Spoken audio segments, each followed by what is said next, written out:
Hello and welcome to our tutorial on Bloom's Taxonomy, your go-to guide for creating engaging and effective e-learning experiences.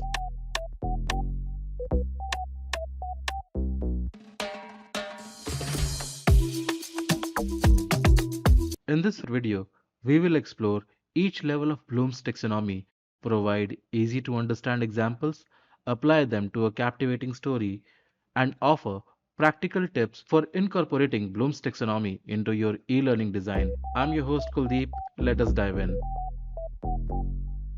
Bloom's taxonomy is a hierarchical framework developed by educational psychologist Benjamin Bloom in the 1950s. It consists of 6 levels of cognitive complexity depicted as a pyramid with each level building upon the previous one. Let us break down each level with simple examples. Number 1. Remembering. This level involves recalling facts or information without necessarily understanding them deeply. So here's a question for you. What is the capital name for United States of America, or what is the capital of India? Number 2, understanding. Understanding entails comprehending or explaining the meaning of information. Here is a simple example like the concept of supply and demand in economics. Okay, level 3, applying. At this level, learners use acquired knowledge to solve problems in new situations. For instance, applying mathematical formulas to solve real world problems like calculating the area of a room.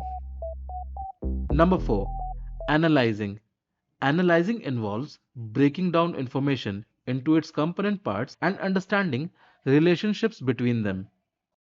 An example for this could be analyzing a literary text to identify themes, motives, and character development. Number 5, evaluating. This level entails making judgments about the value or quality of ideas, materials, or methods based on a set of criteria. Critiquing an argument in a persuasive essay and determining its effectiveness illustrates this level. Number 6, creating. Creating is the highest level where learners generate new ideas, products, or ways of thinking. For example, designing and developing a multimedia presentation to showcase a research project. Now that we understand each level of Bloom's taxonomy, let us apply them to a captivating story.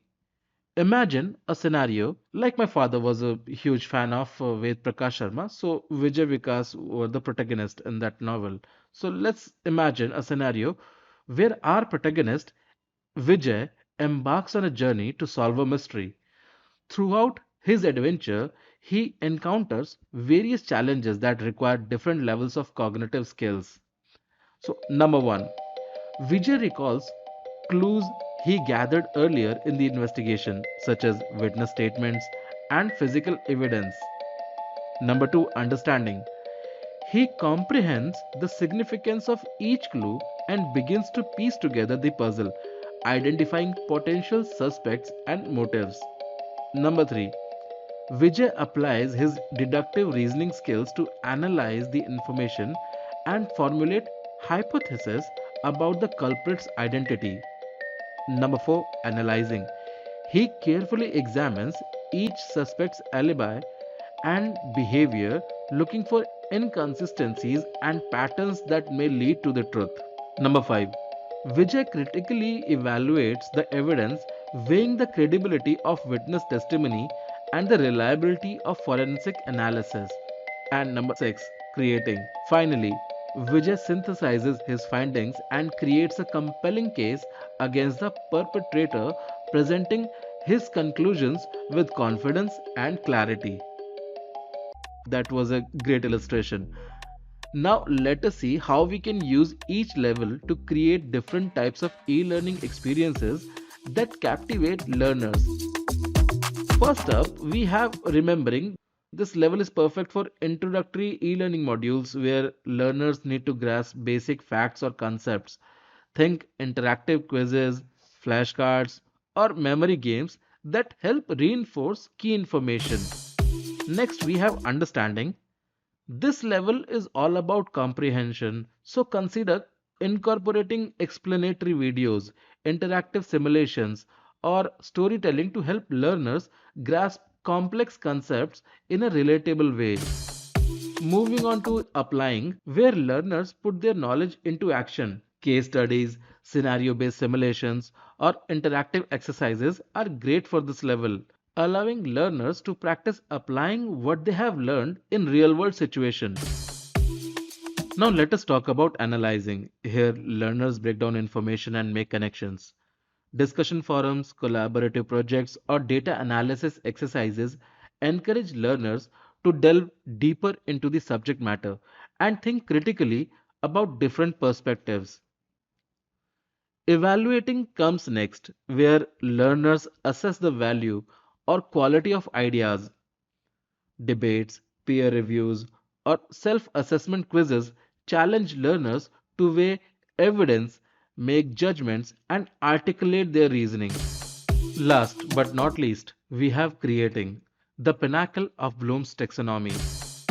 This level is all about unleashing learners' creativity. Design challenges, multimedia presentations, or project based assessments empower learners to innovate, problem solve, and express themselves in unique ways. Now that you have a solid understanding of Bloom's taxonomy and how to apply it to different types of e learning, let us wrap up with some practical tips to help you make the most of it. Start by clearly defining your learning objectives and aligning them with the appropriate levels of Bloom's taxonomy. Mix and match different e learning activities and assessments to engage learners at various cognitive levels throughout your course. Incorporate multimedia elements, interactive features, and gamifications to make your e learning experiences more immersive and enjoyable. Encourage collaboration, critical thinking, and creativity to foster deeper learning and skill development.